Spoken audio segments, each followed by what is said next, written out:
here. Okay, now that I've said all that, let me give you my opinion. What do I prefer for a visual task board?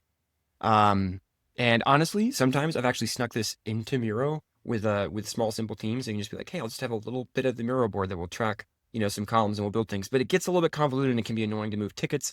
There's not good data collection around that. Sometimes that doesn't matter, but sometimes it does. Actually, pretty early on, it can be helpful to have a little bit of data tracking around it. So my go-to here is Favreau. And full disclosure, they have been my go-to for a long time. Recently, I am also affiliated with them. So I'm an affiliate of Favreau. I'll admit my bias, but I can tell you it was present before I was ever an affiliate. I've loved their tool set compared to everything else out there. And I haven't seen anybody else ships that I really prefer whatever else is out there.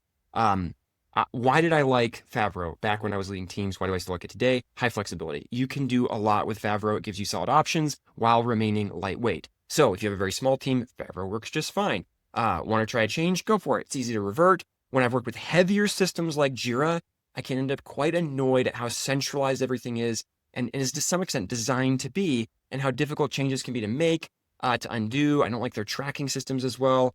And I just feel like it encourages everybody to try to be a bigger organization than you actually are. It encourages you to try to scale up and centralize. And I understand that that's to some extent the point of Jira. Jira is a great tool at being sold to senior leaders and reporting structures because it does some of those things very well. Unfortunately, that point works in a negative way for the people actually doing the work in game dev. You want to build your work system for the people who actually do the work, not the people managing the work or providing direction. Ideally, your work system will help everyone. And if you do this right in Favreau or elsewhere, you can achieve that. But the focus should be on aligned cross-functional teams or individuals that are self-organizing towards shared goals.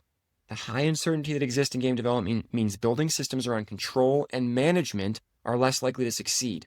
I get scared every time I hear of a game dev studio that's decided to adopt very heavy frameworks like Safe.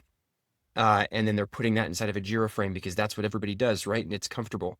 I disagree. I think often Jira becomes too heavyweight, and again, we become a slave to the system rather than having that system serve what we're trying to do. There are a ton of other options here. Like I said, I like something simple like Favreau. I also know some other people who really like LeanKit from back in the day. I haven't tried it in a while. I've used Trello here, actually. I know I'm like, I don't like Jira, but Trello's... But one of the issues with Trello is very quickly you exceed what it does. It is designed to be very, very, very simple. So if you're just a couple people working together on something, it can be great. As soon as you want to do any sort of hey, let's have a couple of boards and move things between them, Trello starts breaking down a bit. And so anyway, you can typically build something basic out of those bigger systems, but I feel like they pull you to be too big too fast. I just don't like that endpoint. Also, when you start with something very basic like Trello or some versions of Notion that I've seen, you generally end up getting to the point relatively quickly if you do any sort of scaling where you hit the limits of what it does, and then you go, okay, well, now let me shift to a different system. Again, this is where I like Favreau. I know I'm an affiliate and I sound like I'm an ad for them. I do think it solves an important problem that we have, which is visual task tracking, and it allows you to scale from a smaller group up to a larger group fairly easily. So anyway, yeah, they've been my favorite board since, I don't know, for a very, very, very long time, because of that high degree of flexibility. Okay, I will iterate this though. If your team is co-located and you can get away with it, I strongly prefer a physical board. Even though it's a little bit harder to pull tracking data around it, if you create a physical board that the team can meet around regularly to discuss how the work is going on, what's most important, how we can organize to get the most valuable work done next, this has done better than any digital solution I've used. I'm not alone there, but again, not always practical. So the nice thing about this board, having a simple board that, just has a couple of columns, just your backlog, your in progress, your review, your done, or whatever it is. Maybe you got a set of different steps based on your pipeline. You can very easily watch that board and see how your throughput flows, which allows you to start creating estimates of how long it'll take to get through the backlog. Just tracking how many items you got done over 1 week, 2 weeks a day, whatever makes sense for your context, and doing that consistently will start giving you an understanding of, oh, okay, in a typical 1 week period, we get 4 things done. So now I can make guesses about how many things I'm likely to get done in a 10-week period. It's not going to be perfect. That's okay. It is actually surprisingly accurate. And again, this tends to be a lot simpler in something like Favreau versus physical boards or something like Miro, because it does some of the legwork for you. that wraps us up. We've got 3 key artifacts. So number 1, a vision deck, often living in a dock or slide deck, as well as in your physical space if co-located, on your Miro board, if that makes sense. Creates the right conversations and debates and keeps people aligned to the North Star of the game. Make sure you are thinking about the player experience and also keep in mind the business vision if you aim to be commercially successful. Second thing, a shared whiteboard space. If you are co-located, this could be literal whiteboards or wall space. If not, I recommend Miro. There's some other options available. Don't restrict the space. Keep it highly flexible. Let people use it for ideation and brainstorming and discussion. Consider everything on at temp and then let the team capture the pieces that matter as they go along. Third, a visual task board. Whether you're using fixed iterations or a flow system to do work, some way to see what we think is most important, what's in progress, what's in review, what's done, etc. Depending on your particular workflow, this can keep people focused on the highest priority things. Remember that your visual task board serves your vision, not the other way around. Get that backwards at your peril. The visual task board should be in support of the vision, which is in support of you all creating the game you want. Do not start serving the visual task board. There are a ton of other artifacts that you might have. You've got planning options, release roadmaps, risk registries, charters, working agreements, style guides, definitions of done, architectural guidance, just so many different things that exist out there. They might have value to you, but my preference is to start small. Starting with just the core 3 things I think every team or studio should have. And this is really from that idea of how do we organize the work together. So obviously there's going to be other things you probably have, other tools. You're going to need some version of a GitHub or a Perforce or something like that. Maybe some build systems, depending on where you're at. I want to start small. I'm just talking about the how do we organize the work side, have your vision, your whiteboard space, and your task board, and you can go much further than you realize with just those few things. Keep these things as simple as you can, as long as you can. Do not become a slave to your own process. There are 3 quotes, one for each of these 3 tools or artifacts I want to share with you from W.E. Deming. He was a brilliant thinker in the space of factory work. I think they apply today. First, and this relates to the vision board, his quote is, "It is not enough to do your best. You must know what to do and then do your best." I think this just captures that idea. We have to be moving in the same direction. We have to understand where we're trying to go. If a whole ton of the best experts in the world all come together and they all go in different directions, it's not going to work. It's not going to come together. So you have to know what to do, and then we can do our best together and actually get somewhere. Second, related to the whiteboard space, W.E. Deming's quote, "The prevailing system of management has crushed fun out of the workplace." Gosh, I feel that. Especially when I see those sort of oppressive, I'm picking on Jira here, but Jira heavy environments where just everybody feels like they're just serving their Jira board. We make games. They are fun to make. We work in teams of skilled experts. Yes, there are some duds in our industry, as there are in any industry, but broadly, I have never seen a more passionate group of people about doing what we do to be successful, to serve players, to make awesome products. Why do we crush the fun out of the workplace when we are the people who understand that fun matters?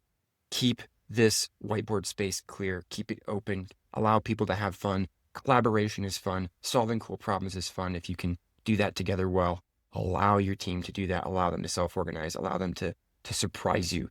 And keep them oriented towards that vision, but give them that space to operate. Don't restrict them all down into collaborating through Jira ticket. Third quote related to the visual task board. Again, the W.E. Deming quote, "A bad system will beat a good person every time." I feel that in my bones too. I have seen people move between systems, and in one, they were wildly failing, and in the other, they were wildly succeeding.